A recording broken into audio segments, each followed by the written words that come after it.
6개월 뒤에 평가받겠습니다. 돈을 어떻게 버는지 제가 보여드릴게요. 주도 산업이 뭔지 알고 모르고 자기가 이런 경쟁력을 만드는 거예요. 우리 윤쌤님, 일단은 거의 이제 뭐 전략 쪽에서는 우리 구독자분들도 그렇고 많은 분들이 이제 믿고 좋아라 하시고 해석도 명쾌하고 또 최근에 미국에서 이제 기준금리가 드디어 내려가지 않았습니까? 네네. 특히 이제 트럼프 이갱 정부 들어서 처음으로 이제 금리가 내려갔으니까. 근데 점도표도 이제 공개가 됐고 한데 네. 시장이 예상을 한 그대로인지 우리가 좀 달리 해석할 만한 측면은 없을지요? 좀 어떻게 보세요? 뭐, 다 관점의 차이죠. 네. 우리가 이제 누가 그렇게 말했다고 해서 그걸 따를 수는 없는데 그냥 각 주관적인 생각이겠죠. 네.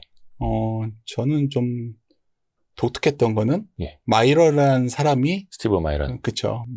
마이런이라고 해야 된다. 그렇게 하는 거예요, 지금. 미란? 네, 안 스티브 된대요. 미란 아니면 예. 마이런? 마이런이 정확한 말라고 해서 네. 하고 있습니다. 제가 목이 좀 안 좋은 거 양해바라고요. 예, 그렇습니다. 마이런이 거의, 그러니까 자기는 150pp 생각했다고 한 거잖아요.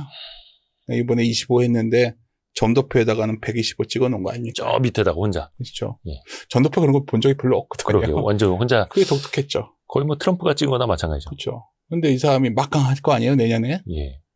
1월까지 하겠지만 지금 연준이 왜 저렇게까지 금리를 내리고 싶어 할까? 뭐 이런 질문을 던질 수 있겠죠. 뭐 컨선을 달성했냐 아니냐 두 번째고. 그러면 떠오르는 거는 지난 마이런이 했던 발언이죠. 미란이라고 하면 안 됩니까? 미란 하시죠. 네, 미란. 아우, 복잡하네요. 미란 미란이 형. 그 페더럴 리저브 액트라고 예. 연방 준비 제도법이라는 게 있는데 거기에는 이제 최대 고용, 물가 안정, 적정한 장기 금리라는 목표를 갖고 있어요. 근데 대개는 연준은 두 가지 책무를 얘기하죠. 고용과 물가를 얘기했었어요. 네. 근데 마이런은 계속해서 저희 적당한 장기 금리를 엄청 강조하거든요. 쉽게 국채 금리를 장기채를 내리고 싶은 거죠. 그러니까 미국 정부 입장에서도 이자 부담이 덜 나가게끔. 그렇죠. 그것도 있고 장기채는 이제 아무래도 주택 시장과 연동되는 모기지와 연동되기 때문에 미국이 사실 명목 GDP 대비 부채정을 비율을 좀 낮추고 싶어 하잖아요. 네. 그러면 명목 GDP를 올려야 되는데 뭐 우리 다 알잖아요. 토목공사거든요. 그러니까 네. 집 짓고 공장 지으면 GDP가 올라오잖아요. 예. 그러니까 그런 의중이 너무 보이는 거죠. 즉 장기금리를 내리고 싶어 하는구나. 근데 이제 오히려 파월이 기자회견에서 네. 소위 적당한 장기금리라는 게 연준의 다른 책무가 아니라 그냥 인플레가 안정되고 고용이 달성되면 금리는 안정된다. 이런 식으로 다 깠단 말이에요. 그러니까 제가 봤을 때는 이러한 소위 연준의 어쩌면 다른 이견이 굉장히 극명하게 나왔던 이번 의사결정이다 보고 있어요. 그렇죠. 근데 또 하나 흥미로운 두 번째 포인트는 연준 물어보시니까 사실 이번 연준에서 제일 관심 있었던 거는 소위 연준이 경제에 대한 전망치였거든요. 보통 25년, 27년까지의 성장률을 얘기를 하는데 네. 다 올려버렸어요. 오히려. 그렇죠. 전망이 상향되고 있죠. 우리가 한 3개월 전에 비해서. 그러니까 그것도 그런데 실업률과 물가를 보면 매우 안정적으로 얘기를 했어요. 그럼 금리 인하 왜 한 거죠? 명확하게 성격을 드러낸 거죠. 이거는 뭐가 안 좋아서 내린 게 아니라 보험성이다. 뭐 말을 보험성이지 다른 말로 하면 사실은 뭐 금리 안 내려도 되는데 미리가 좀 불안하니까 악화되기 전에 보험을 드는 차원에서 내린다. 근데 우리가 이제 보험성 금리 인하면 항상 떠오르는 게 지금까지 보험성 금리 하면 주가는 무조건 올랐어요. 예 없이 지금까지. 그리고 금리도 안정화되는 경향이 높았어요. 말 그대로 보험 들어놓는 셈이니까. 그렇죠. 그러니까 경기 안 좋은 것도 아닌데 돈 풀으니까 다 환호했단 말이에요.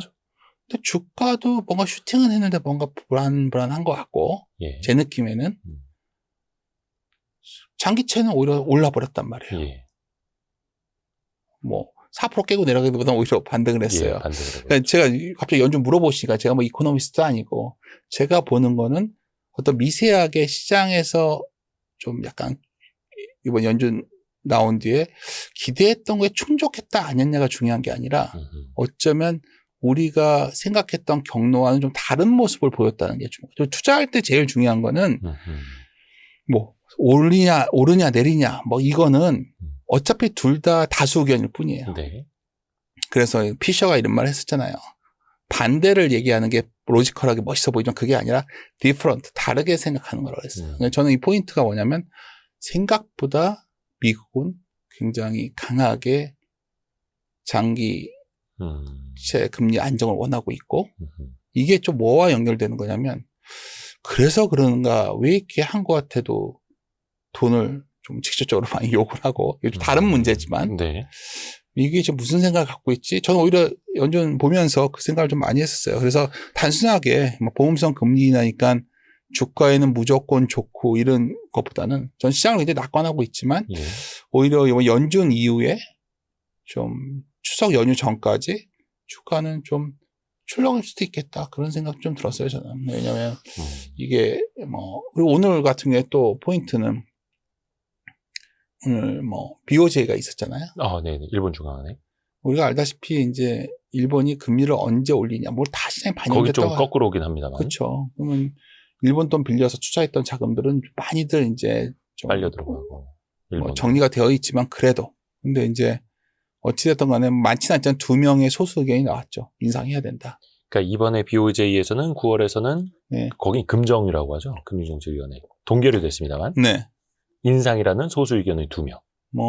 적다 볼 수도 있겠지만 분명한 거는 10월에 혹시 인상하지 않겠나 생각이 더 강해졌어요.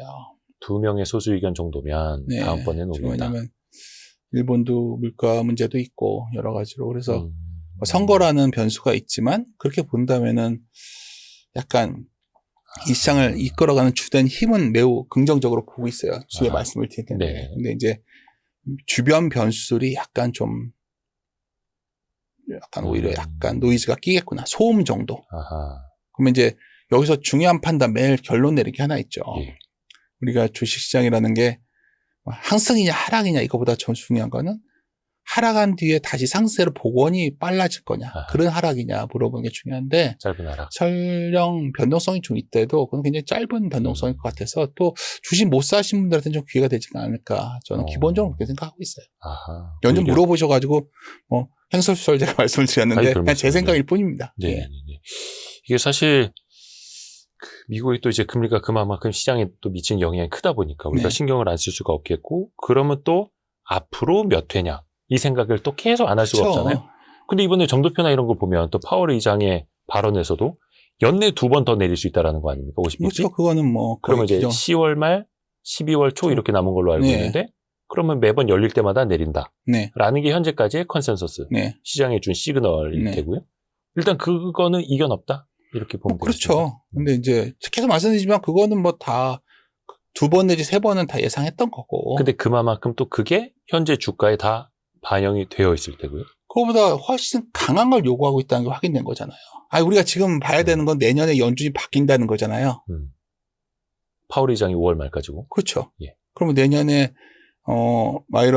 밀런이 한 1월 달 말인가까지 있는데 그 뒤에 어느 정도 인선이 방향이 잡히겠죠.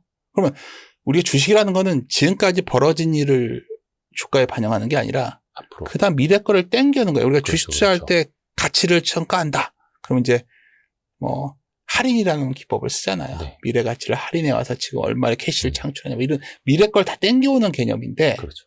땡겨올 때 할인율은 다른 말로 하면 불확실성이에요. 아하. 할인율이 뭐예요? 별다른 개념입니까? 이 불확실하면 미래 가면 더 불안한 거죠. 그러면 네. 이제 되는 건데 결론적으로 말씀드리는 거는 아마 연준이 내년 어떤 상반기 이후의 그림이 뭘까를 지금 주목해야 되는 거예요. 그러면 트럼프의 연준이 된다고 치면 마이런이 트럼프의 연준이 꿈꾸는 시나리오 아니겠어요? 네. 연내 원래 50pp씩 3번 하자는 거였잖아요. 이번에 자기가 찍은 점도표만 네. 보면. 그러면 이 사람들이 왜 그럴까? 이거 너무 오늘 소설 가서 싫어하실 것 같은데. 아니, 근데 이게 실제로 예. 이게 파월 의장의 임기가 또 얼마 안 남았고 그러면 스티브 미란이 들어가서 그리는 그림은 이번에 그 점도표로 보여줬고 트럼프의 방향은 명확하고. 그렇죠. 그러니까 이래서 이제 돈이 막 풀려서 버블이 간다는 좋은 시나리오도 되지만 그러니까 시장 입장에서. 그렇죠. 동시에 이제 왜 이렇게 할까를 질문을 던져야겠죠. 어떤 왜? 자연 변화가 있을까? 왜 그렇게까지? 그냥 결국은 국채 수급 문제 아니겠어요? 미국 장기채 사줄 데가 없는 거죠. 네. 연준을 이렇게까지 하려는 이유는 해외 투자자들도 미국차 잘 안 사잖아요, 이제. 원래 이 기본 구도가 미국에서 흑자를 많이 보면 그걸로 국채를 사는 거였잖아요. 네. 우리나라도 그렇고, 항상 일본도 그래왔죠. 그렇고, 중국도 그렇고. 네. 아니, 국채 뭐, 현금 달라고 하잖아요, 이제. 그거 너 국채 사지 말고 캐시를 줘, 이러고 있잖아요. 그러니까 과거에는 미국은 전 세계를 상대로 무역 적자를 보이고 그렇죠. 상대국들은 거기 미국에서 번 돈으로 미국 국채를 다시 사주고 이 사이클이었는데 그래야지 국채 수급이 되는 거죠. 근데 이제 그 구조가 흔들리니까 근데 국채는 계속 발행을 해야 돼요. 그냥 이자도 갚아야 되고 수익자 지출 늘어나고 하니까. 그러면 제 생각에는 그냥 연준에서 국채 사게 할 것 같거든요. 아, 저기 일본처럼요. 저 뭐 QE나 뭐 이런 거 하지 않을까요? 중앙은행 뭐 이거 사람. 지금 사실 채권 애널리스트가 저 윤주호 저희 사람 이상한 말 안 날 것 같아서 그냥 제 뇌피셜이에요. 그냥 아니 이게 또 트럼프라면 뭐 그러지 않고는 굳이 왜 이러나 싶거든요, 저는. 결국은. 왜냐하면 내년도, 그러니까 예를 들어서 지금 단순하게 이게 좋은 점은 있는데 예. 또 하나 이게 돈을 이렇게 금리를 내렸을 때 제일 돈을 못 푸는 이유는 뻔한 거예요. 왜 막을 수 있는 논리는 인플레 난다 하면 못 푸는 거잖아요. 물가도 올라가 버리면. 그렇죠. 근데 이제 막 고용시장 때문에 했다고 그러는데 제가 봤을 때는 인플레적인 우려가 좀 내년 상반기까지 이렇게 크지 않거든요. 오. 그러니까 사람들이 이제 재화격으로 관세가 아마 반영될 거다 막 두려워하잖아요, 지금. 그러니까 관세 때문에 결국에는 그렇죠. 좀 오르죠. 가격이 관세 오르지 때문에 않을까. 오르는데 이제 막 예. 한꺼번에 기업들이 막 반영하지는 않겠죠. 정가를 천천히 해가는데 서서히 이제 하는데 문제는 우리가 현실적으로 데이터를 바라볼 때는 미국의 헤드라인 CPI라는 거는 어떻게 네. 보면 유가 안정되면 되는 거 아니에요. 네. 헤드라인 CPI라는 게 아니 뭐 사실 유가 안정되면 그래도 재화 가격 올라온 걸 어느 정도 상쇄해 줄 수준 되는 거거든요. 이건 데이터 좀만 뒤져보시면 네. 아는 문제예요. 그러면 보통 우리가 그런 데이터를 읽어낼 때는 가장 중요한 거는 상승률 개념으로 많이 본단 말이에요. 그로스 그렇죠. 레이트요. 예. 그러면 내년 1분기는 역기저가 엄청 심하거든요. 내년 너무 높았기 1분기. 때문에 이걸 낮추는 요인이 크단 말이에요. 아, 25년 1분기가 높았어서. 그러니까. 그러면 거의 마이너스 34에서 35% 정도를 낮추는 요인이 있는데 돈 풀어도 해볼 만한 내년 한반기까지 막 세게 달리고 싶은 거예요. 내가 봤을 때는. 그게 있고 이제 뭐 코어 CPI 얘기할 때 제일 많이 얘기하는 거는 결국 주거 비용 아니에요. 쉘터라는 건데 네. 이것도 상당히 안정화돼 있잖아요. 그래서 저희가 되게 특이한 것 중에 하나가 뭐 이것도 오늘 어차피 거의 뭐 자주 안 오니까 거의 소설 쓰고 갈게요. 그냥 좋습니다. 뭐 어차피 네. 예를 들어서 지금 러시아 문제도 잘 보면 우랄류라고 있잖아. 우랄류. 이게 이제 상당히 저가 공세를 하잖아요. 우리나라 케미칼 산업이 흔들렸던 것도 러시아가 중국에 엄청 싸게 유가 주니까 거기 마진이 해나가지고 우린 다 망한 거죠. 네. 낮은 원가를 가지고 석유화학산 만들고. 근데 이제 예를 들어서 왜 러시아랑 왜 이게 잘 안 될까? 사실 트럼프가 러시아를 막 어떻게 할 수도 없는 상황 같아요. 왜냐하면 뭐 더 이상 할 것도 없고. 미국가 유가 하락하게 쓰는 방법이 뭐가 있어요? 오펙 플러스에 증산 막 시키거나. 예, 증산하고 있고. 러시아산 원유 구매국들한테는 구매 중단시키고 뭐 자기들 마음대로 하고 싶어 하지만 뒤로는 걔네가 계속 저가 공세를 하고 있는 거죠. 중국, 인도가 사주고. 그렇죠. 그래서 제가 보기에는 막 푸틴을 못마땅하지만 어떻게 할 수 있는 방법도 없어요. 유가도 상당히 뭐 공급이 과잉 상태가 유지되기 때문에 해볼 만한 상황인 거죠. 그러니까 물가가, 그러니까 제 말에서 금리를 생각보다 세게 내릴 수도 있겠다 생각을 전 해요, 내년 상반기에. 그래서 주가가 난리가 났던 거 아닐까, 미국 증시는.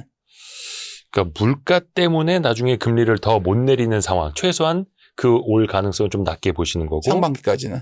해볼 만한 수준이다. 그렇죠. 중간선거가 11월에 있으니까 뭐라도 하지 않겠어요, 지금?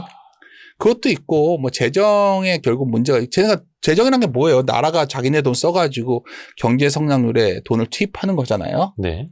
근데 요새 이제 우리나라 제일 불안해하던 요소가 하나 있죠. 뭐 어떻게 했던 간에, 우리나라 돈을 갖다 3,500억 달러를 줘야 되니. 486조 원. 그렇죠. 그거 뭐 다른 말로 하면 달러를 줘야 되냐, 달러를. 뭐 그냥 현찰 가져오라는 거 아니에요, 계속. 그러니까 원래 우리가 생각했던 거는 우리 기업들이 현대차도 공장 짓고 있고 뭐도 하니까 네. 조선도 하니까 이 돈 합쳐가지고 이렇게 계산을 했죠.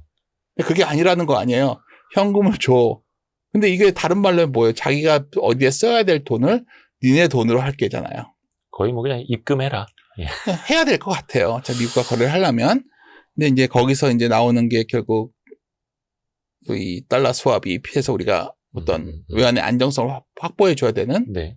이런 문제가 남아있는데 어떻게든 파고는 안 가겠죠. 근데 분명한 거는 미국이 원하는 그림은 그 돈을 갖고 또 재정에 관한 게 연결되는 게 아닐까. 자기들이 뭔가 어디를 개발하고 막 돈 쓸 거를. 이게 다 이게 약간 다른 개념 같지만 다 연결되어 있는 거고, 그러면 이 리스크에 뭐 어떤 문제를 다룰 때 네. 제가 항상 강조드리는데 제가 이제 가장 각 잡고 하는 일 중에 하나가 예. 칼럼 쓸 때예요. 저는 글 쓰는 거 할 때를. 그러면 얘가 신동아에 제가 아는 월간지에 제가 그 칼럼을 써요. 윤조의 투자 공방이라고. 9월호에 제가 그걸 쓴 게 있어요. 그리고 상황을 어떤 판단을 할 때는 뭐 미분하라 그래도 표현이 뭐냐면 4차식이면 되게 복잡하잖아요. 네. 그럼 3차식으로 미분해보고 2차식으로 미분해고 1차식으로 미분해서 단순화해야 선택을 할 수가 있는 거예요. 이런 모든 리스크를 단순화하면 뭐로 모아질까요? 오래 고민해서 단순화한다. 하면 미국채 금리가 올라가지 않으면 되는 거 아니에요? 아하. 미국이 원하는 게 그거니까. 네. 아니 제가 여기서 트럼프의 우중 여기 와가지고 거의 이 대표님한테 소설도 웬만큼 해야지 거의 이제 뭐 막 온갖 뭐 연준 위원 누구의 성향 그렇고 그거 정말 제가 이제 어깨 떠났으니까 아주 까놓고 말씀드리는데 네. 그거 뭐 그렇게 중요할까요? 지금 제일 중요한 건 단순화해서 뭐가 리스크 요인인데 그게 문제가 안 되면 괜찮은 걸까? 그러면 최근에 보면 장기채가 안정화되면서 주가 랠리가 나왔던 거예요. 그래서 제가 이 그림인데 네. 여기는 제가 자주 안 와서 하여튼 맨날 여기저기 가면 이제 강의할 때랑 쓰는 그림인데 네. 전 주식을 바라볼 때 항상 단순화시켜서 메인 시나리오를 봐요. 이 시장을 이끄는 가장 큰 힘은 뭘까? 우리나라. 그러면 저는 거버넌스 개혁이라 봐요. 네. 이건 강화되고 있어요. 그렇죠. 2차도 됐고 3차에 네. 자사주소가까지 들어가고 네. 이게 힘이 세지고 있으니까 주가는 올라가려고 하겠죠. 네. 이거를 저희 서브 시나리오로서 리스크 시나리오를 힘을 서로 비교해 본 거거든요. 네. 제일 걱정되는 게 이제 요거라는 거죠. 금리가 올라갈까 봐 걱정을 했는데 제가 보기에는 내년 상반기까지 금리가 크게 올라가지는 않을 것 같아요. 그런 측면에서 주가는 상단을 열 것이다 봅니다. 다만 항상 계속 올라갈 수는 없잖아요. 지금은 이게 약간 붉어진 거예요. 지금. 예. 다시. 아하. 연준 물어오시다가 갑자기 여기까지 왔는데 네. 이번 연준에서 뭐지? 그리고 일본 BOJ에서 이게 뭐지? 거기다 추석 연휴도 있고 그럼 외국인들 글로벌 자금들이 열심히 사다가 잠깐 쉬어갈 수도 있지 않을까요? 그죠. 뭐 예를 들어서 한국이 한 달에 거의 한 3분의 1을 쉬어버린다. 네. 이러니 뭐 다른 여러 가지 요인들. 그런 식에서 저는 기본적 구도는 요 힘과 요 거버넌스 개혁의 힘인데 기본적으로 시장을 되게 낙관하는 이유는 이거예요. 그러니까 우리가 이 장이 왜 올라왔냐 많이들 물어보시잖아요. 이거부터 네. 여기는 정말 오래간만에 왔으니까 제가 이 그림을 가끔 보여드리는데 많은 분들이 그래요. 지수가 올라왔는데 이해가 안 간다. 왜냐면 주가는 이익의 함수인데 저 윤조란 사람은 왜 주가 막 제가 어디 가서 막 주가 이제 뭐 내년까지는 3,900 갈 것 같다 했더니 막 댓글이 악플이 이만큼 달렸어요. 얼마 안 남았는데. 그렇죠. 예. 그때 한 3,200일 때 100일 때 이랬으니까. 근데 이제 1차적으로 3,600 보자 했을 때 핵심은 뭐냐? 내년 아시다시피 올해 대비 올해가 지금 아시다시피 제가 이 숫자를 적어왔는데 잠깐만 체크해 볼게요. 2025년의 영업이익 전망치는 전년 대비 얼마 줄었는지 줄 아세요? 지금 현재 16% 감소했어요. 삼성전자의 영향도 클 테고. 아니, 상식적으로 다 뭐 삼성전자 이런 거 빼고 자꾸 이럴 것 같다가 뭐 이것 때문이다 하지 마. 복잡하게 자꾸 하시면 안 돼요. 죄송합니다. 그게 제일 죄송합니다. 제가 봤을 때는 이런 핑계 저런 핑계 되야 되는 거예요. 그냥 전체 시장에 대해서 주가가 영업이익 전망치가 전년 대비 16%가 줄었는데 역사적 고점을 넘어섰어요. 그럼 우리가 여기서 함수라는 개념을 생각해 보자. 함수가 뭐예요? 이 통에 들어가서 자판기에 동전을 넣으면 콜라가 나온다는 거 알듯이 이익이 늘면 주가가 올라가고 이익이 줄면 주가가 빠진다는 게 우리의 펀더멘탈한 생각 아니었어요? 아닌가요? 뭐 기존에는 그랬죠. 그렇죠. 그래서 한국이 그랬었어요. 이익이 늘면 주가가 올랐죠. 네. 이게 코스피고 이익이에요. 이익이 늘면 주가가 올랐죠. 이익이 늘어도 주가는 여기 있었죠. 네. 근데 최근에는 그러니까 왜 그랬을까 생각을 해보면 요즘 요번에 올라온 거는 이익이 좋아져야 좋지만 사실 이 그림을 보시면 되죠. 당기 순이익은 이렇게 올랐는데 EPS가 못 오른 거예요. 산수를 생각해 보세요. EPS는 못 오른 당기 수익이 이렇게 올라가는데 이 괴리가 예전에 이 정도 유지가 됐어요. 괴리가 계속 벌어져요. 왜 벌어지는 거죠? 주식 수가 너무 많아져서. 그렇죠. 그러니까 이 장이 왜 올라온 거냐면 여기서 이제 많은 분들이 수출이 안 좋고 기업이익 이런데 주가가 왜 올라? 하다 기회를 다 놓치신 거예요. 만약 이번 그렇죠. 시장을 놓치신 분들은 그렇죠. 제가 계속 강조드리는 건 뭐냐면 이것은 거버넌스 개요로 뭐 정치적으로 누구 지지하냐 그런 거 얘기하지 말고 떠나서. 투자해서 돈 되는 걸 따지는 투자자라면 네. 거버넌스 개요로 올라온 거예요. 그렇죠. 이 강도가 제일 중요한 거예요. 그렇게 생각하지 않으신가요? 맞아요. 그러니까 우리 시장에서 과거에는 못 보던 일이니까. 그렇죠. 그러니까 이익만 따졌어야 되는데 이제는 멀티플로 올라와 버리는 사실상 거의 겪어본 적이 없는 그런 장세. 그러면 이게 속도가 빠르냐 아니냐 막 사람들이 실망한다 그러는데 네. 저는 굉장히 강한 모멘텀을 봤던 게 순간이 한 번 있었어요 이번에. 예.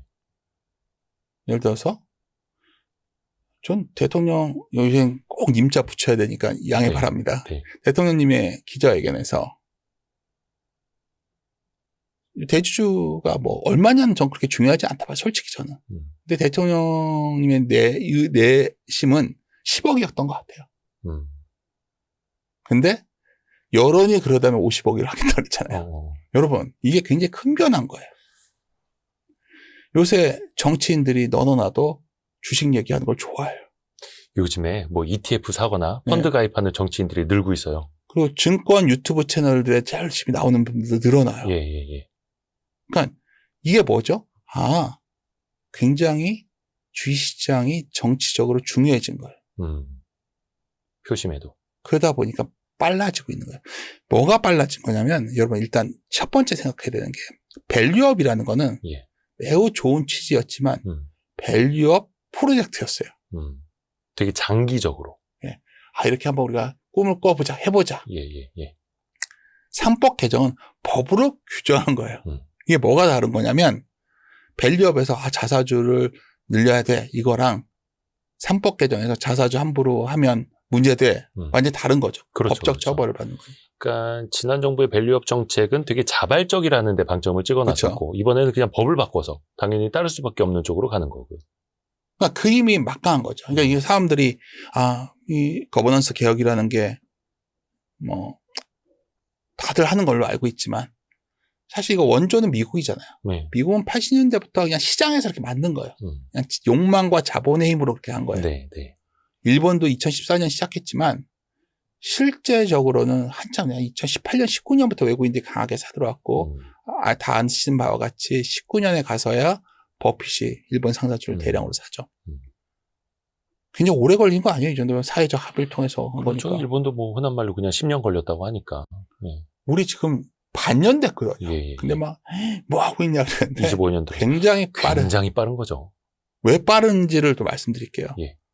자주 언급드리는데 달튼이라는 행동주의 펀드가 있었어요. 행동주의 펀드. 예. 달튼이 2019년 공개 서신을 보내요. 한국 정부와 의회한테.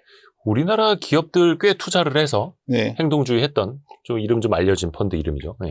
그러니까 이렇게 되면 행동주의자들이 들어온다. 그러니까 전 세계에서 지금 제가 자주 인용하는데 네. 제가 인용한 건 아니고 바클레이즈 자료 네. 보면 올해 상반기에 하여튼 전 세계에서 행동주의자들 가장 많이 활동한 나라가 미국은 당연히 할 거고 그다음에 일본이거든요. 네. 그러니까 일본에서 못 들어온 행동주의자들 입장에서는 얼마나 아쉽겠어요. 한국은 좀 비슷한 나라인데.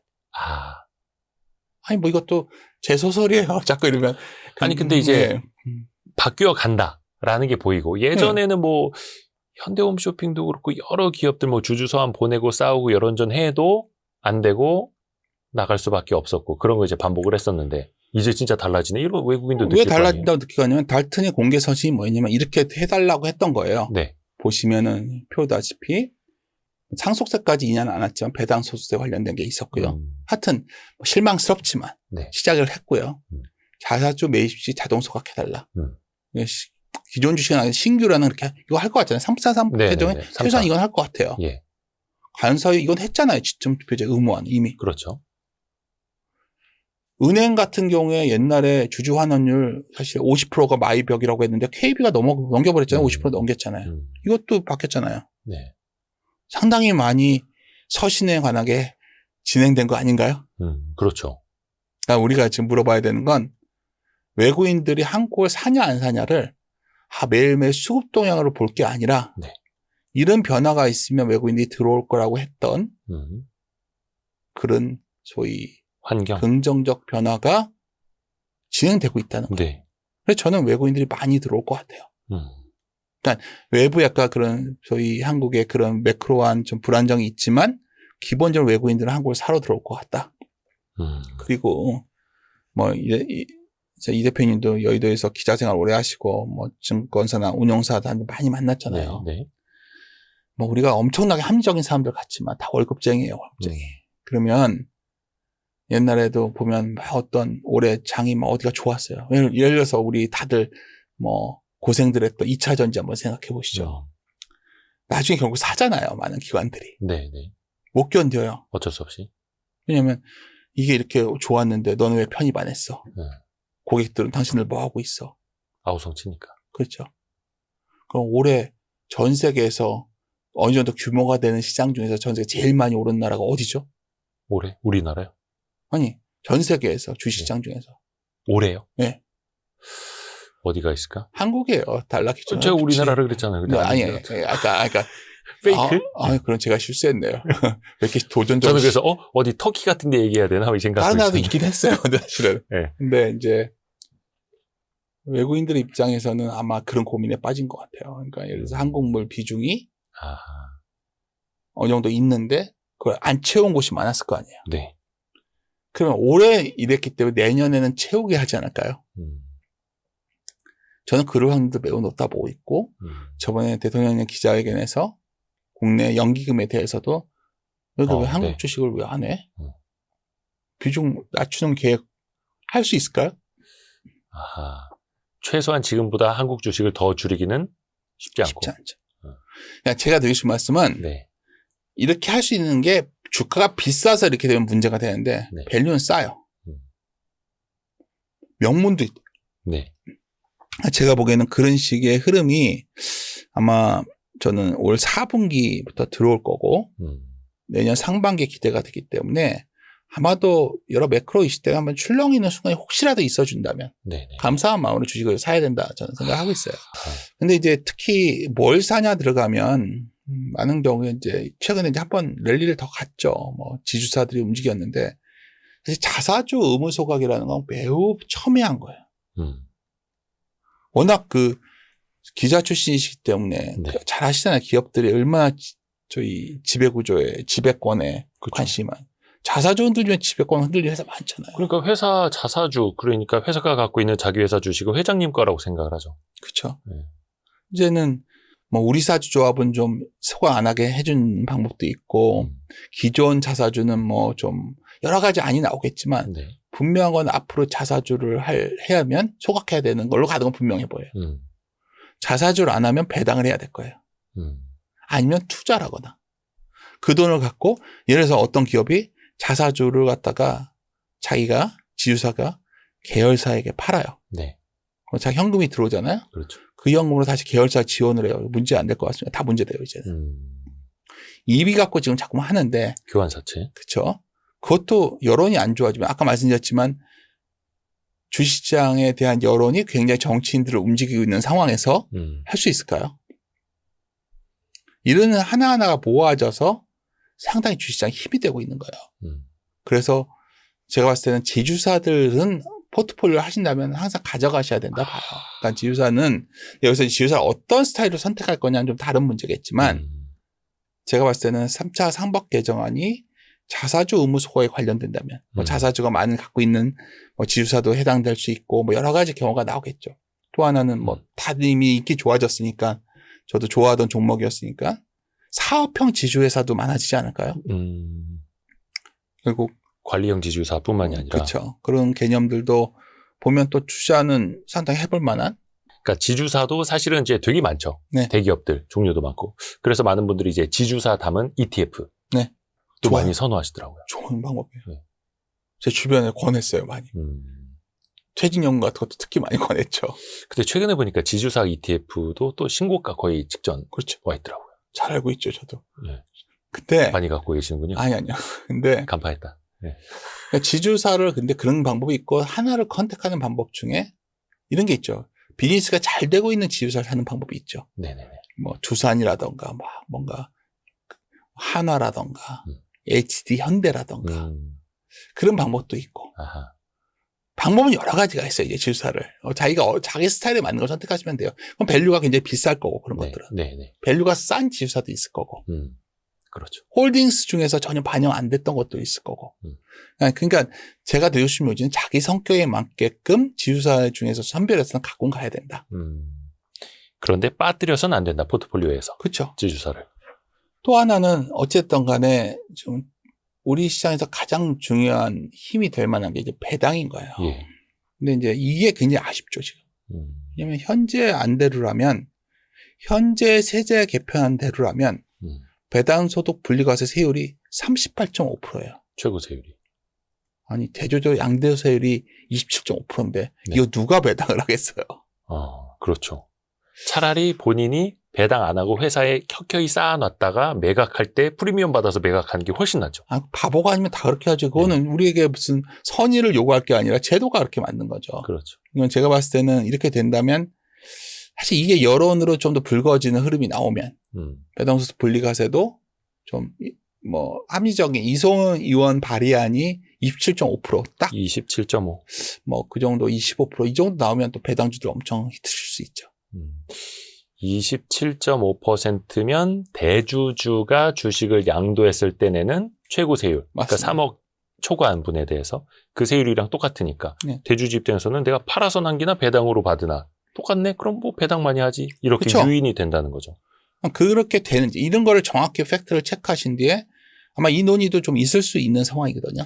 이게 사실상 이제 대주주 양도세 기준 50억 원으로 확정이 됐기 때문에 이거는 뭐 경제부총리도 발표를 네. 했기 때문에 이제 남아있는 목표는 사실상 단 하나죠. 그렇죠. 배당소득 분리과세 최고 세율 27.5%. 그렇죠. 이게 네. 이제 만약에 또 좀 불거져서 여론이 형성되면 또 관련된 것들을 좀 지져봐야겠죠.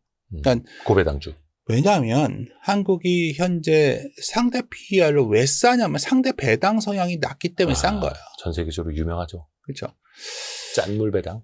예, 단순하게 보면 배당 수익률을 보면 주식이 해볼만 한데 예. 이게 왜 그럴까? 이 괴리는 쉽게 말해서 세금을 내니까 이게 안 되는 거거든요. 지금 저 표는 무슨 비교예요? 배당 수익과 코스피를 비교한 거죠. 아래가 배당 수익률. 그렇죠.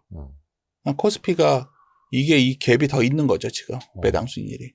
그래서 제가 드리고 싶은 요지는 배당에 해당되는 게 최근에 보면 이제 금융주들을 보는데 예. 이제 여기서 이제 고민이 되는 게 은행지주를 볼 거냐, 뭐 예를 들어서 증권주를 볼 거냐, 뭐 이런 거는 또 각자의 성향에 맞게 제가 그런 것까지 여기서 말씀드리긴 좀 그러니까.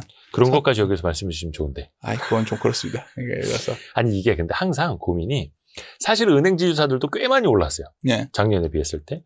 작년에도 사실은 전 정권 때 밸류업 기대감으로 은행주들도 잘 올랐고 네. 특히 올해 들어서는 증시가 좋다 보니까 증권주들 정말로 무지막지하게 오르고 있고 근데 이제 여기서 드는 생각이 이런 거죠. 사람이 좀 죄송합니다. 너무 이제 야가가지고 주가가 이렇게 올랐으면 배당 수익률이 희석되지 않아? 이런 생각? 그럼 기존보다 배당을 더 늘려야 할 텐데. 뭐 당연히 그 생각하는 게 맞죠. 예. 근데 앞으로 이제 이게 참 딜레마가 뭐냐면 배당 성장 개념으로 봐야 되거든요. 이걸 계속 키워주는 회사냐가 관건이 되겠죠. 그러니까 우리가 만약 배당 성향이 높은 게 꼭 좋은 회사는 아니에요. 어떤 기업이 돈 벌어가지고 맨날 배당만 하면 그게 좋은 기업입니까? 성장을 해야죠. 그래서 우리가 배당 성향의 재원이라는 거는 프리패시 플로우잖아요. 예. 이 돈을 갖고 투자를 해가지고 더 많은 이익을 내는데 배당 성향은 20%밖에 안 돼요. 그건 좋은 회사예요.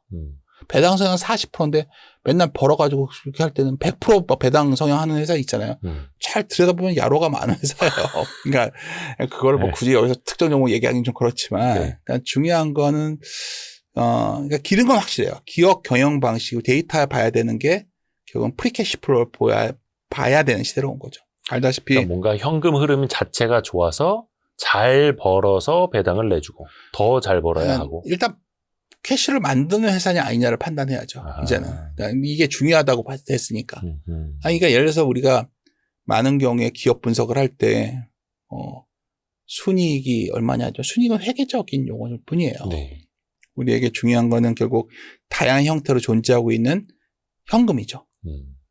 이 현금이 결국 이게 그래서 요즘은 프리캐시 플로우와 배당 성향 이거를 어떻게 보냐가 굉장히 중요한 포인트인데 아까 그 올라가던 거 한 번만 다시 보여주시면은 이게 저 이제 그 파란색이랑 어떤 게 다른 거예요? 돈을 갖다 배당하면 이게 내려오겠죠. 이 돈이 현금이잖아요, 현금. 예. 현금이 이렇게 늘고 있다는 거예요, 지금. 아하. 이 돈을 이제 어떻게 쓸 거냐인데, 네네네.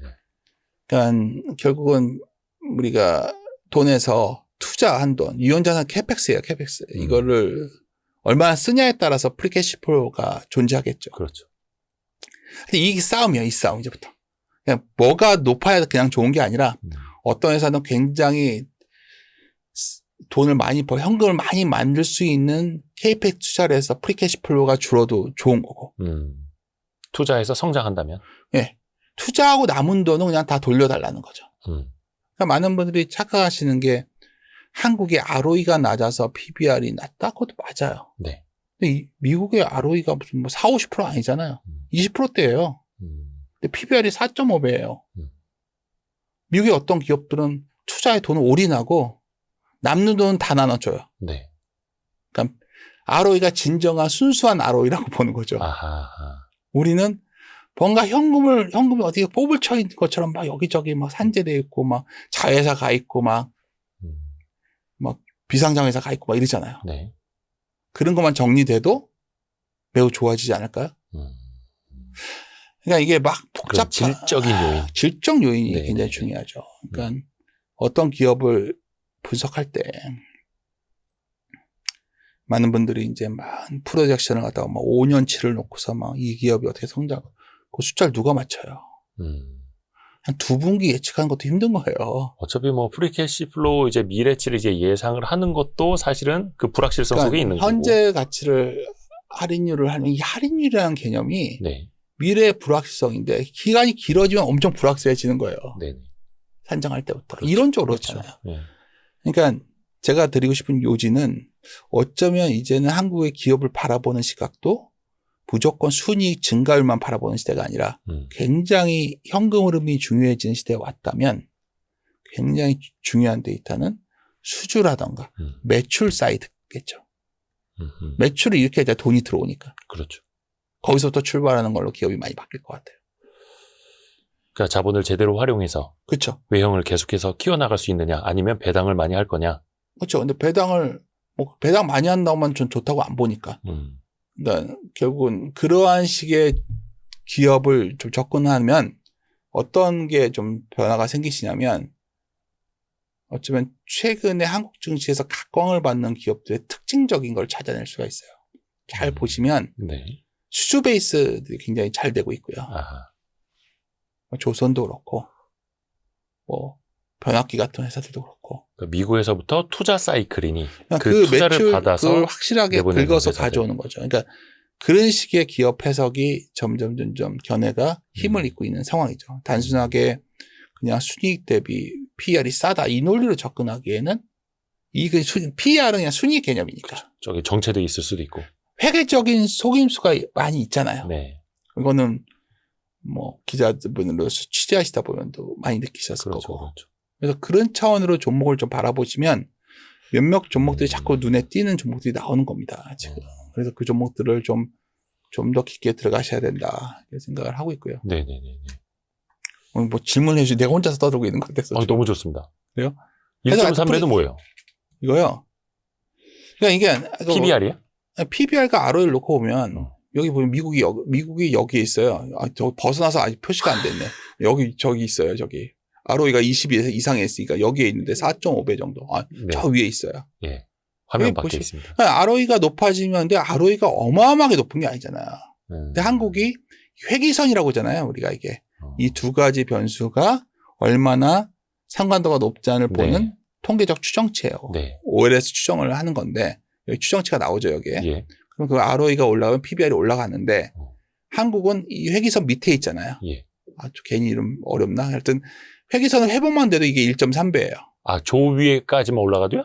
여기만 가도 ROE가 개선되지 않아도 아. 그러니까 원래 회계선에서 이만큼 떨어져 있다고 한국이 그만큼 싸다는 거예요. 아하. 일본은 ROE가 아주 높은 게 아닌데 훨씬 비싸죠. MSCI 기준으로. 만큼만 가도 PBR 1.3배. 예. 그게 3,900이에요. 그래서 제가 3,900 계속 얘기하고 다녔던 거죠. 지금이 한 1.1배 조금 넘은 수준. 1.1배가 3,300이고 네. 1.2배가 3,600이에요.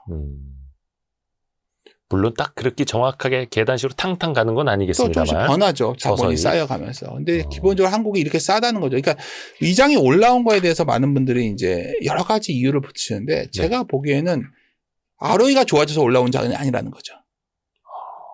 ROE라는 건 기본적으로 회계적인 변화. 아까 이제 계속 연동되는 게 그렇죠, 이익이라든가 수출이라든가 이걸로 올라온 장이 아니라 어쩌면 저평가 상태에서 밸류 할인 요소들이 감소되면서 올라온 장 아니겠는가. 네.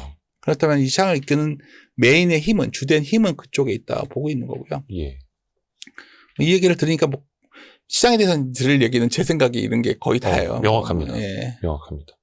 그러니까 사실 저평가 요인이 해소되어서 사실은 앞에서도 말씀해 주신 것처럼 이익은 오히려 감소했지만 저평가 요인이 해소되면서 릴레이팅 되면서 3,400선까지 온 거고 예. 여기에서 PBR 1.2만 가도 3,600, 1.3만 가도 3,900인데 1.3이라는 건 사실상 우리가 좀 떨어져 있었던 궤도에 다시 제대로 진입을 한다라는 개념이잖아요. 그렇죠. 그러니까 예를 들어서 이제 이익이 좋은 건 하이닉스예요. 네. 하이닉스는 막 밸류 과거 사이클에서 상당 와 있어요. 온갖 얘기를 하지만 삼성전자는 55,000원에서 그 정도 있을 때 사놓고 기다려도 되는 전략이 맞았던 건 그때 삼성전자는 밸류의 최하단에 있었어요. 네. 그때는 뭐 5만 2천 원, 3천 원 할 때 사람들은 근데 그건 이제 망할 거라고 그렇죠. 했잖아요. 거들떠다보죠.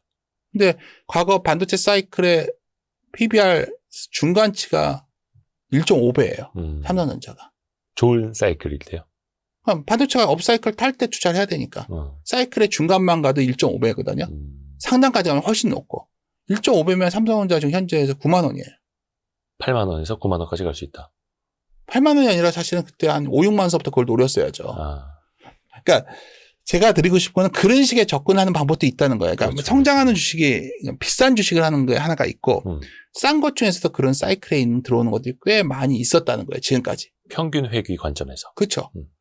사실 그런 것들이 은근히 올라왔지만 많은 분들은 외면해왔죠. 예를 들어서 그러면 아유, 삼성전자 6만 원일 때 삼성전자 얘기했어도 막 뭐라 그랬을 거예요, 사람들이. 딴 거 없냐고. 아유, 그거 말고.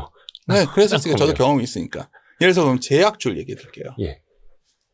뭐 오늘 이제 올라왔으니까 어차피 올라온 날 얘기하기가 편하죠. 근데 저는 이제 바이오주도 이제 뭐 금리 인하 이후에 뭐 근데 강하죠. 이것도 있지만 예를 들어서 이제 막 바이오 얘기하면 제가 많이 언급했던 종목은 한미약품이었어요. 오늘 올라왔으니까. 제약 쪽으로. 아니 뭐 성장하는 산업이 비만이 있잖아요.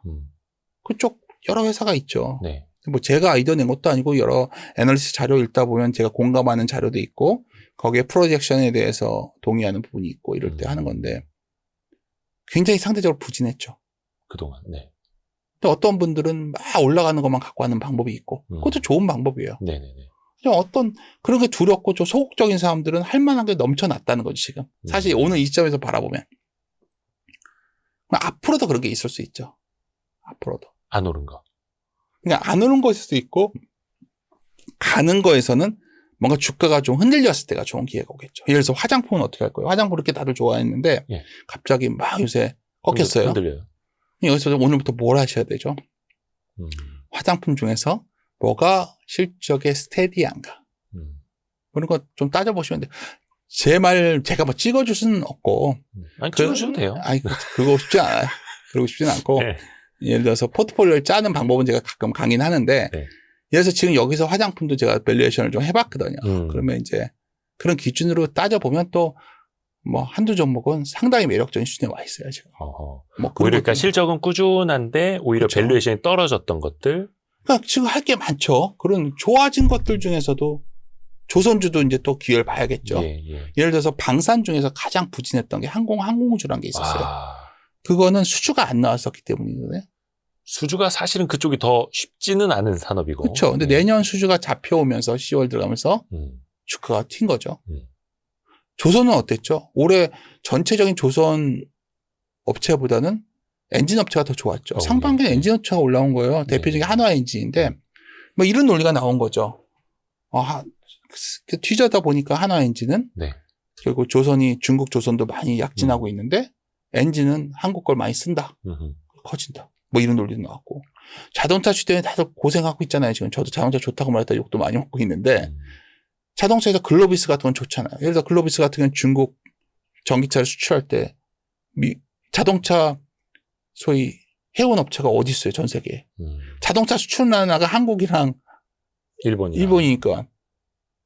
자동차 수출하는 소위 그 해운 업체는 글로비스가 컸잖아요. 글로비스가 그 모밀턴 받으면서 이렇게 좋아졌던 거 아니에요. 이미 다 알려진 거니까 말씀드리는 거고, 저도 글로비스 좋다고 언급을 드렸었기 때문에 이건 자신 있게 말씀드리는 거고. 근데 이제 그런 식으로 따져보기 시작하면 매우 할 게 많죠. 반면에 네. 올해 상반기에 굉장히 기대됐던 것들이 건설이었잖아요. 건설이었는데, 그리고 뭐 제가 이제 저도 상반기에 투자했던 종목인데 이제 다 팔았으니까 말씀드리면 이 뭐 초에는 이마트 현대건설 사서 재미를 많이 봤었어요. 이거는 뭐 말해도 실수 아니죠. 좀 자유이니까 이제는. 이미 좀 이렇게 바닥에 있을 때. 네, 그때 1월 초에 샀으니까. 근데 샀던 이유는 간단해요. 지난 거니까 이제 맡기는 거예요. 네. 지금 여기서 제가 추후로 말한 건 머리 아프니까. 근데 이제 이마트가 작년에 여러 가지 구조조정을 했었잖아요. 네네. 그래가지고 뭘 했죠? 이마트 에브리데이 같은 거 다 통합시키고 막 여러 가지 잘해가지고 사장님도 바뀐 사람들이 열심히 하니까 이마트가 약진을 했죠. 네. 갑자기 홈플러스가 망했어요. 거의 망해가요. 그래서 막 주가 올랐는데 기업이란 거 말씀드린 거예요. 그래서 다 이마트 좋아했죠. 어느 날 갑자기 이마트가 배송 정책을 바꿔요. CJ 대한통운을 통해서만 해요. 네. 어떻게 됐을 것 같아요? 집에 가서들 와이프들한테 물어보시면 다 알아요. 빨리 와요. 아니요. 못하겠다고 해요. 이마트 카드 결제량이 40% 감소했어요. 쓱 배송이. 왜 그랬을까요? 아니, 대한통운을 통해, 원래 이마트의 장점은, 쓱의 반점은 그 이마트 가가지고 딱 포장해서 하나로 배달이 왔었는데 정보에서. 다 따로따로 포장 오고 하루 늦게 오고. 그래서 완전 죽어버렸죠. 그래서 이마트 주가가 그렇게 된 거예요. 그러니까 그런 거는, 그러니까 예를 들어서 우리가 자꾸만 어떤 기업을 좋다 말한 뒤에 업데이트가 안 되면 이런 문제가 생기는 거예요. 그런 회사가 있었고 유통업체에서. 네. 반면에 어떤 기업은 굉장히 각광을 받아요. 뭐 유통업체라 치면 네. 현대백화점 같은 건 좋아하죠. 왜 그렇죠? 사람들이 맨날 한국에 오면 놀러 가는 명소가 더현대. 그렇게 된 거예요. 예. 이해가시겠어요? 지금 네네네. 투자라는 걸 지금 여기서 우리가 모여서 그냥 뭐 뜬구름 잡기로 그냥 뭐 이거 밸류가 몇 배고. 저 사실 이제 아주 솔직히 말씀드리면 애널리스트의 추정치는 매우 의미 있어요. 근데 방향을 보는 거예요. 애널리스트에서. 네, 애널리스트가 어떤 식의 방향을 보는 거지 얘가 순익을 얼마로 해서 컨센서스 맞춰서 틀렸어만 따지다 보면 투자에 좋은 타임을 놓치게 되는 경우가 매우 많아요. 그러니까 저희 윤센 님도 YG클럽에서 특강 한번 해주셨었고 요 앞에도 YG클럽이 있습니다만 애널리스트 세미나 듣는 플랫폼 아닙니까? 근데 이제 저도 누누이 말씀드린 것처럼 점 찍듯이 보려고 하면 안 된다. 그러면 선, 방향. 그래서 실제로 많이 오셔서 또 온라인으로 들으시는 분들은 그 방향, 상황, 온도 이런 걸 이제 들으시는 거죠. 그러니까 예를 들어서 우리가 이제 많이 기대했던 것 중에 건설업 기대 얼마나 높았어요. 저도 원전하면 막 현대건설 나오고 막 다 기대하고 야 이제 부동산도 뭐 좀 낫지 않을까 뭐 여러 가지 생각을 했지만 지금 아직 형편없어요. 그러니까 주택 경기는 최악을 벗어나면서 원전에 대한 기대감은 커지고. 왜냐하면 주택도 아까 우리가 매출 찍히는 걸로 되게 중요한데 주택도 저가 수주가 빠지기 때문에 22년에 그게 빠지면 앞으로 고가 수주가 조선도 그래서 좋아진 거잖아요. 저가 수주 빠지고 고가 수주 들어오니까 이익 사이클이 좋아진 거잖아요. 그게 딱 기대되는 시점인데 갑자기 이번에 이제 건설 현장 문제가 생겼잖아요. 규제. 그러면 이제 안 좋아진 거죠. 네. 예를 들어서 이거를 맞출 수 있는 사람은 없다는 거죠. 근데 그런 문제가 생겼을 때 이게 좋은 거냐 나쁜 거냐는 이제 투자를 하실 거면 판단을 하셔야 된다. 업데이트하면서. 그렇죠. 그러니까 그런 싸움인 거예요. 지금 장을 저에게 뭐 시장을 좋게 보시니까 어떻게 해야 됩니까? 이걸 업데이트를 계속 하시는 분은 투자에 성공하실 거고, 그렇죠. 업데이트를 못 하시는 분은 계속 뒤쫓아가지 않을까 싶어요. 이런 말을 하려고 했던 건 아닌데 갑자기. 아니 근데 그게 핵심이죠 사실은. 네. 그러니까 애널리스트, 그러니까 리서치 센터라는 조직과 직업이 있는 거고. 네. 사실 우리 개인 투자자들이 뭐 예를 들어서 애널리스트한테 아침에 이렇게 무슨 종목 콜 전화 받는 거 아니잖아요. 네. 그러니까 그 방향을 같이 읽어 나가시는 거고. 저는 그게 핵심이라고 보거든요. 그러니까 이 YG 클럽 하는 거. 이거 진짜 우리 좋은 걸 어떻게 표현을 못 하겠네. 그래서 아는 사람만 들으시는 걸로. 그래서 이제 뭐 시장을 그래서 이제 뭐 시장을 이렇게 좋게 보는데 좀 이런 문제들 때문에 좀 흔들릴 수가 있을 것 같은데. 요 하나만 좀 여쭤봐도 됩니까? 그러면 아까 잠깐 자동차 이야기해 음. 주셨는데 특히 이제 그 3,500억 달러 미국 대미 투자 어떻게 될지는 모르겠습니다만 일단은 관세는 25%.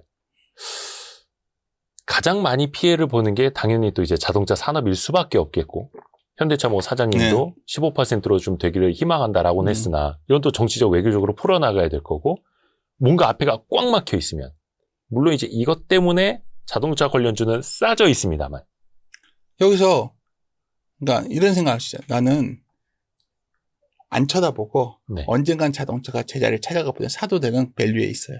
20만 배당 수익률을 원이면 보더라. 그렇죠. 싸죠. 근데 이제 고민은 PR 뭐 4점 몇 배 막 이렇게 배당 수익률을 봐도 뭐 굉장히 매력적이고 언젠가는 이제 현대차는 미국으로 다 가지 않겠어요. 이렇게 되면. 이거 웃으면 안 되는데 네, 뭐 그럴 수 있기 때문에 뭐 이렇게 나쁘게는 안 보지만 인간의 마음이라는 게 앞으로 한 분기가 될지 두 분기가 될지 왕따가 될 수도 있다는 걸 그의 기회비용의 손실을 생각해야 된다는 거죠. 알아서 결정하시라는 거죠. 그건. 근데 이제 예를 들어서 어느 날 갑자기 저는 오늘 되게 특이했던 뉴스가 예. 대통령님이 갑자기 미국을 가더라고요. 예? 미국을 가잖아요. 저 뉴욕을.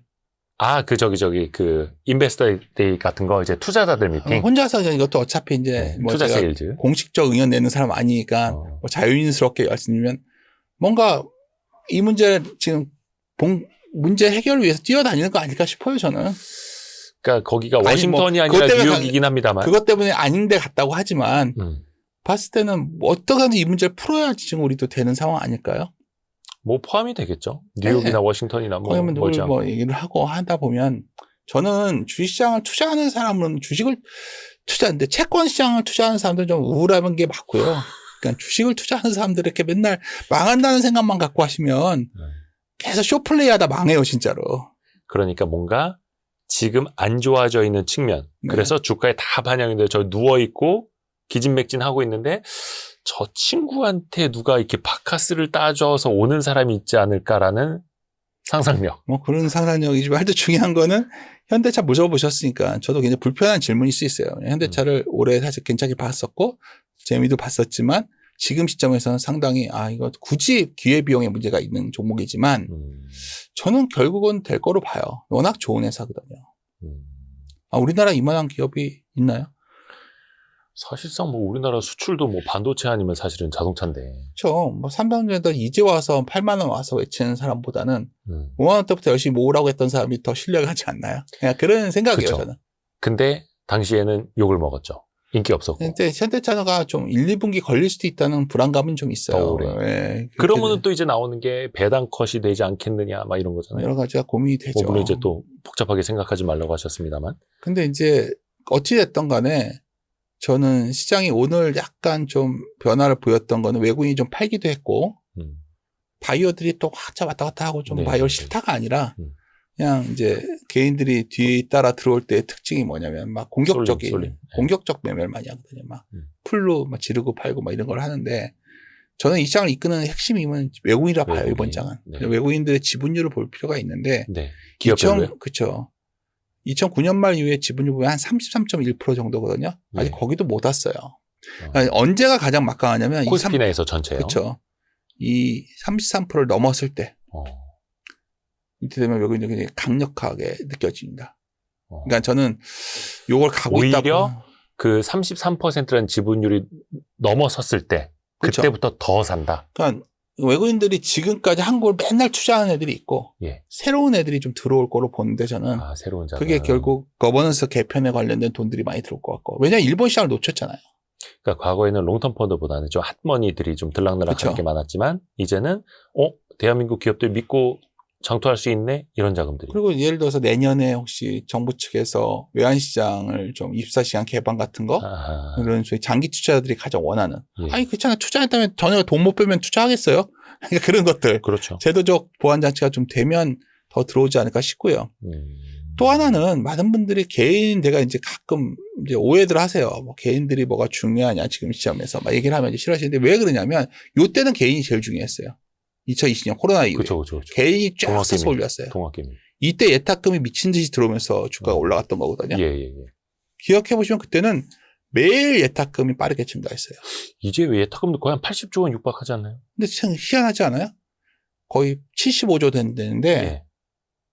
사실 이렇게 돈 예탁금이 많이 있을 때는 개인의 주식 투자 열기가 막 있어야 돼요. 전혀 없죠. 아, 안 그래도 그 얘기 하려고 그랬는데. 왜 그런지 아세요? 왜 다 그럴까요? 팔면서 예탁금이 든 거니까. 아, 어서 끌어왔다라기보다는 생규자금을 팔고서 주식이 대기하고 예탁금으로 바뀐 거예요. 있거나 뭐 빠지면 사거나 단 이러려고 있는 거죠. 그러니까 저는 저희 외국인 기관이 주식을 사는 과정에 오히려 개인은 못 개인들이 벌고. 매도 체계를 가지고 예탁금을 환입된 거다. 그래서 저는 클라이막스는 안 봐요. 근데 이게 돌았을 때가 오겠죠. 근데 뭐 아, 대통령도 계속해서 뭐 개인들이 후회하게 뭐 투자자들이 후회하게 했다 하는데 뭐 그게 그분대로 되겠지는 않겠지만 그러니까 국장 복귀는 지능순이라는 말 나오도록 하겠다. 뭐 그대로 꼭 돼서 뭐 그분 말대로 다 된다는 얘기는 아니지만 여하튼 하여튼 정책 개인들이 방향도 끄는 그렇고. 장은 아니라는 거예요. 아니 근데 이게 우리 구독자 여러분도 한번 생각을 해보세요. 주변의 친구들의 반응, 지인들의 반응. 2020년, 21년에는 코스피가 3천 넘어가고 할 때 난리였잖아요. 주변 뭐 네. 카페, 식당, 길거리, 공원 어디에서 주식 얘기 안 하는 사람이 없고 다 주식에 빠져 있었는데 지금은 3,400 넘었는데도 저만 그런가? 주변에서 조용해요. 아, 왜냐하면 국장을 하는 사람은 뭔가 올드하고 네. 뒤떨어진 사람이 취급받고 있죠. 미장하고 있어야 되고. 근데 올해 세계 최고의 수익률이 한국이에요. 네. 그리고 외국인들은 좀 열심히 사고 있어요. 한 해 코스피가 40% 이상 오르는 거는 그럼요. 거의 금융위기나 뭐 이런 위기 다음에 V자 반등 때나 볼 수 있었던 근데 더 놀라운 건 아직까지 밸류가 전 세계에서 가장 싼 편에 속해요. 이렇게 올랐는데도. 그러니까 혹시나 아까 말씀드렸던 여러 가지 매크로한 이슈 때문에 출렁임이 나온다. 감사한 마음으로 주로 사야죠. 그게 나아졌으면 좋겠어요, 저는. 그냥 근데 저는 이 말은 이제 개인 투자자분들한테 하시는 말씀인 거죠. 어차피 외국인은 사고 있고 앞에서도 말씀하신 것처럼 미국의 뭐 금리 환경이라든지 외국인들은 또 해외로 돈이 넘어올 수 있는 환경으로 예를 가고 들어서 외국의 유동성은 지금 풀릴 수밖에 있고. 없잖아요. 네. 그래서 지금 아까 뭐 앞에서 연준을 처음 얘기했는데 그걸 뭐 복잡하게 연준이 무슨 의도를 그런 거 다 빼고 네. 금리를 꼭 안 내려도 되는 상황인데 금리를 내렸어요. 네. 유동성은 생겨요. 이 유동성이 뭘 사야겠는데 미국을 사는 방법도 있겠지만 보다 보니까 올해 전 세계에서 가장 많이 오르느라고 보여요. 한국? 야, 이거 투자 안 한 지 오래되는데 왕따 주식인데 한번 한국 비중도 근데 아래 매니저 불러요. 뭐 아시아 펀드를 사고 있는데 불렀더니 너 한국 외에도 하나도 안 싫었어 했더니 뭐 한국은 안 좋아서 옛날에 한국 주식 사는데 저 혼내셨잖아요. 뭐 이럴 거 아니야. 너 뭐 하고 있어? 그러면 뭐 욕하면서 와가지고 한국 뭐 살까? 하여튼 살 수 이게 제가 이게 뭐 거의 오늘 시나리오. 너무 말 이렇게 해서 저 사람 완전 마바라다 할 수도 있는데 그런 게 안 오란 법이 있어요. 그러니까 지금 시장의 본질은 기관이 사고 있고 외국인이 사서 모으고 있다는 거죠. 여기 밑에서 지금 누구는 계속 줄이고 있고 누가 있는지 모르겠어요. 근데 저는 주식시장이라는 게 어떤 경우에는 개인들이 계속 줄이면서 올라간 장도 있었거든요. 이때는 뭐냐면 저 기관들이 엄청나게 밀어붙이는 장도 있었고 그때 성격은 다르지만 하여튼 이번에 핵심적인 거는 외국인들에 달려있다 보고 있습니다. 그러니까 개인 투자자들이요. 남 좋은 일 시키지 마라. 좋은 주식 뺏기지 마라. 뭐 제가 이제 뭐 올드해서 그럴 수도 있겠지만 기본적으로는 한국 주식가 그래도 해볼 만하다는 생각을 갖고 있어서 결국 여기서 자꾸 시장에 대한 고민을 너무 깊게 가시지 말고 어떻게 하면 포트폴리오 어떻게 구성할까 그거에 더 몰두하시는 게 좋지 않을까 생각하고 있습니다. 전 세계에서 가장 많이 올랐지만 여전히 가장 싸니까. 네. 근데 이게 참 삼성전자가 뭐 6만 원 이럴 때는 관심 안 갖다가 이제 슬슬 이제 8만 원 오니까 그럼 삼성전자 지금 8만 원이면 다시 사야 돼. 이런 소리가 이제 나올 거예요. 그러니까 뭐 8만 원 왔다가 이거 거의 이제 소설 쓰는데 한번 흔들려서 이제 빌리면 안 들어올까요? 그냥 들어오겠죠. 뭐 7만 5천 원이 왔다. 아니 얼마 전에 어떤 기사 제목을 어떤 기자가 그렇게 잡았더라고요. 삼성전자에 나 또 물렸니? 막 이렇게 올라갔다가 8만 원 갔다가 조금 조정받으니까 그걸 가지고 제목을 그렇게 쓰더라고요. 그러니까 뭐 제가 뭐 기자 출신이시지만은 제가 이제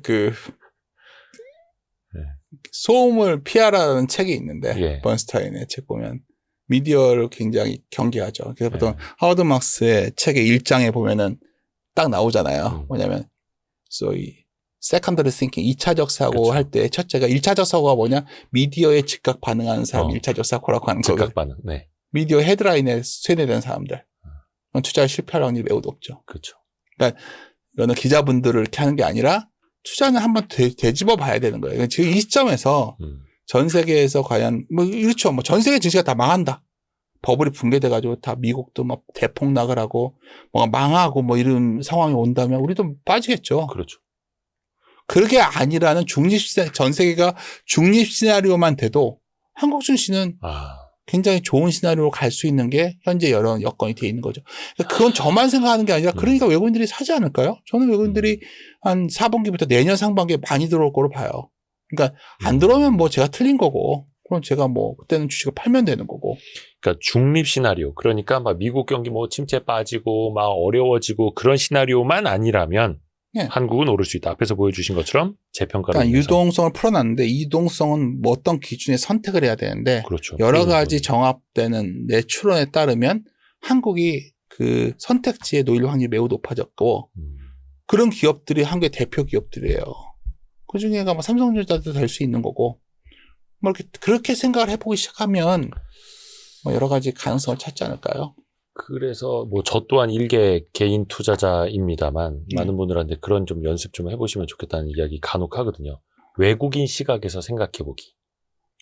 내가 외국인이라면 미국에서 기준금리를 낮추고 있고 달러가 약세로 가고 있고 저기 대한민국의 거버넌스가 개선이 되고 있고 이제 장투가 가능한 나라가 되고 있고 배당 세금도 이제 낮춘다고 하고 하면 이 노랑머리가 어떻게 보겠는가. 근데 이런 사고가 좀 어렵죠. 어렵죠. 네. 그게 또 혼자만의 상상일 수도 있는 거고. 그래서 같이 얘기를 해보고 내가 이제 좋아하는 말이 함께 고민하시죠란 말인데 혼자 생각하면 안 돼요. 그러면 주위에 주식을 진지하게 하는 분들과 얘기를 많이 해야 될 것 같고 또 스스로도 아무래도 투자에 소질이 없으면 투자를 직접 하시면 안 되죠. 그렇죠. 그렇죠. 굳이 소질이 없는데 막 열심히 한다고 다 잘할 수 있으면 다 투자하게요? 그러니까 저는 계속 말씀드리는 게 어떤 사람이 막 중소형제로 돈을 많이 벌었으면 그 사람이 능력인 거예요. 근데 그런 능력을 가진 사람은 굉장히 희소하기 때문에 평범한 사람이 할 수 있는 투자가 뭘까? 그냥 삼성전자 같은 걸 잘하면 되는 거예요. 근데 자꾸 거기서 뭔가 더 특이한 걸 하고 싶어 하고 하다 보니까 점점 좀 수렁에 빠지는 케이스가 많다 봐요. 그러니까 그렇죠. 다른 종목을 하는 게 돈을 더 벌 수도 있겠지만 너무나 뻔한 사이클을 갖고서 투자하는 습관을 갖는 게 거기서만 약간 엇박자만 내지 않으셔도 그렇죠. 괜찮지 않을까. 조금 사족을 하나 붙이면 얼마 전에 저희 댓글에 어떤 분이 그런 거 쓰신 거예요. Y스트릿은 와이즈 클럽 같은 거 무슨 개인 투자자가 전문가도 아닌데 애널리스트 세미나를 들으라고 하고 기업 IR을 들으라고 하는데 어떻게 기업 IR을 듣는 개인이 몇 명이나 되냐. 그렇죠. 그래서 제가 댓글 달았어요. 그러실 필요 없다고요. 간접 투자하시고 좋은 펀드 매니저에게 맡기시라고. 다만 실제로 전업 투자자들이라든지 그렇게 열심히 산업이나 기업 공부를 하시는 분들이 있어서 그분들에게 우리는 이걸 제공을 하는 거다. 친절하지 않습니까? 그래서 댓글까지 달아드렸습니다. 그러니까 모두가 다 펀드 매니저나 전업 투자자나 전문 투자자처럼 하실 필요는 없습니다. 그렇게 또 할 수도 없고. 그래서 우리 또 윤쌤님의 이야기를 들어야 되는 거고. 너무 횡설수할 것 같은데. 아니? 어디서 마무리해야 될지 모르겠는데. 지금. 제가 깔끔하게 정리해드릴게요.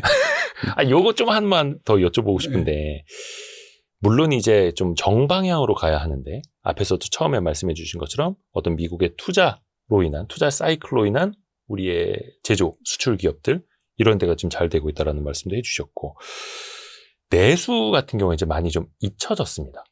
내수 경기 너무 안 좋고, 이쪽은 그러면 지금은 안 쳐다보는 게 상책일지, 예를 들어서 수출 경기가 좋아지거나 아니면은 앞에서도 자동차 반도체 몇 개도 이야기해 주셨습니다만 안 좋을 때 사면은 조금 더 기회가 될 수 있는 게 내수 측면에서는 안 보이실까요?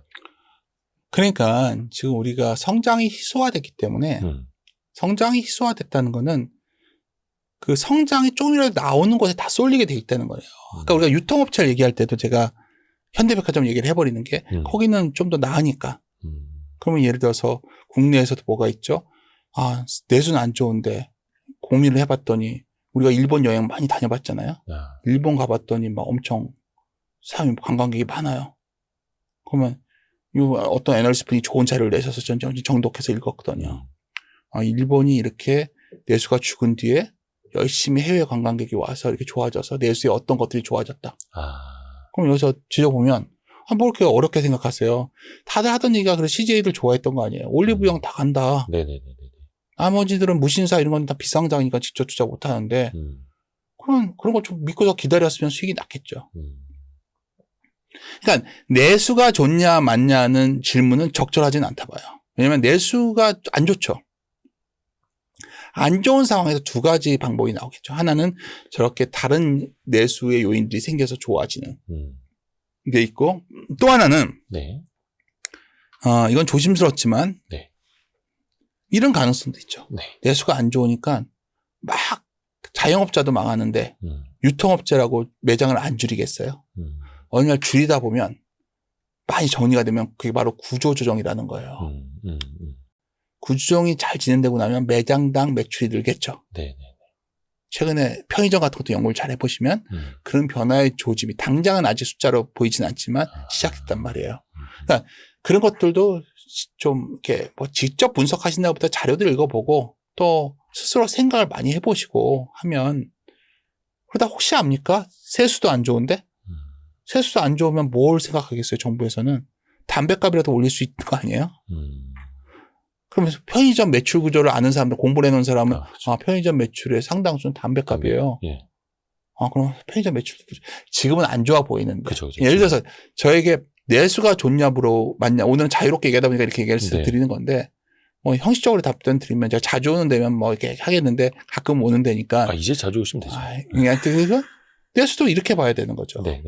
그러니까 결국 그런 소위 고민을 담냐 안 되냐 안 하냐의 차이가 예. 성과를 결정하는 거지. 내가 내수업종 비중, 그러니까 제일 제가 한심하게 보는 거는 갑자기 너무 거창하게 난 수출업종 비중을 몇 프로 가져가고 내수업종 비중을 몇 프로 가져가고, 이건 웃긴 얘기예요, 제가 봤을 때는. 어떤 경우는 수출업종이 너무 주가가 밸류가 비싸지면 그건 줄여야 되는 거고. 최근에 내수업종 중에서 상대가 부진했던 것들이 도는 거. 예를 들어서 우리가 다들 삼양식품만 보고 있었지만 네네네. 오늘 농심도 한번 나올 때 있잖아요. 네네네.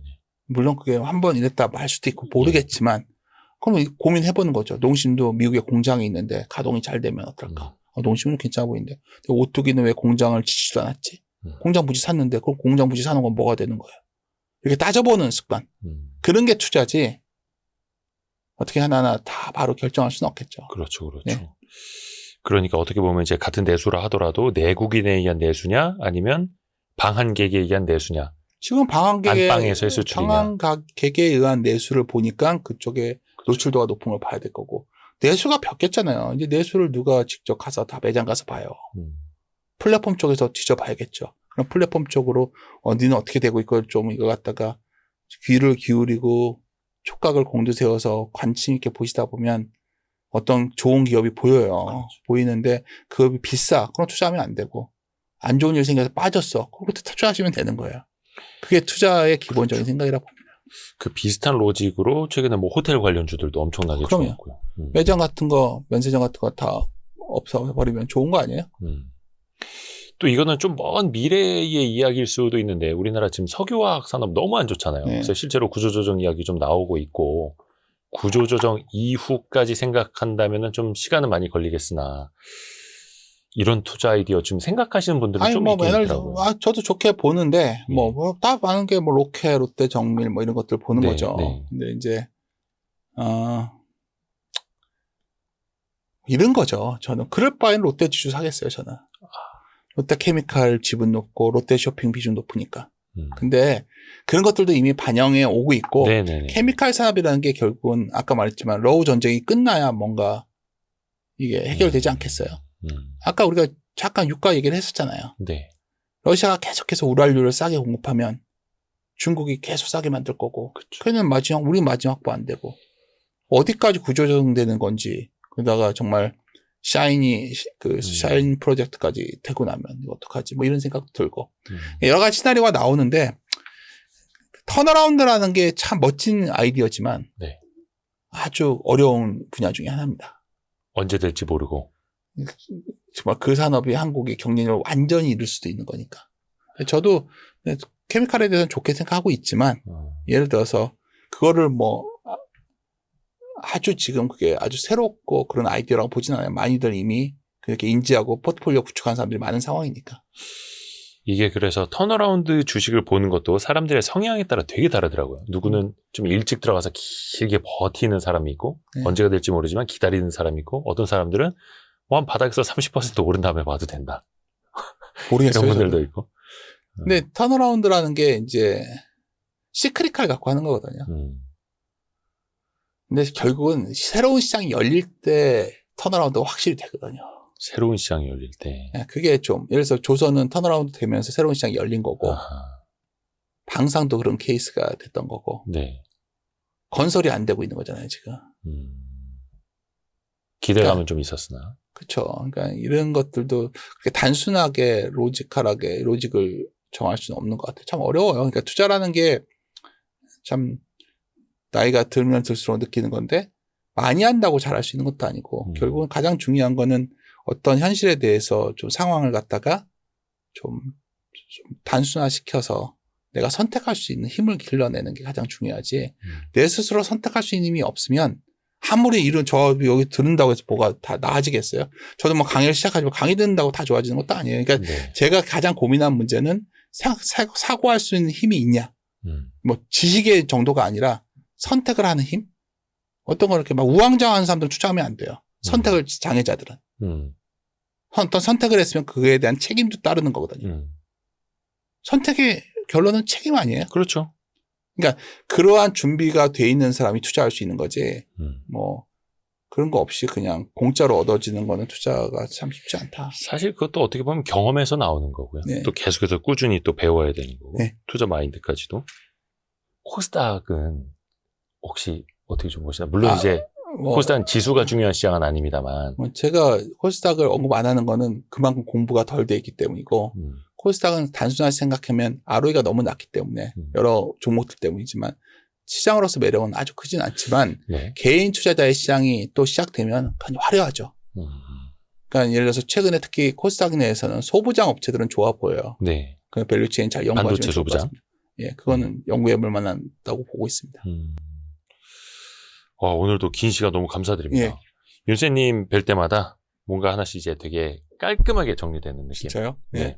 그래서 월간 윤지호.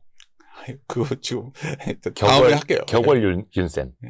네, 다음에 이렇게 해서 좀 해주시죠. 여러분이 댓글로 좀 응원 좀 해주십시오. 예, 항상 3.3 캠퍼스 가셔서도 와이스트릿 잘 봤다 이런 표현도 좀 해주시고요. 그러세요. 우리 영원한 윤센 윤지호 대표님, 너무 감사드립니다. 네, 감사합니다. 고맙습니다. 네, 고생했습니다. 감사합니다. 고생하셨습니다.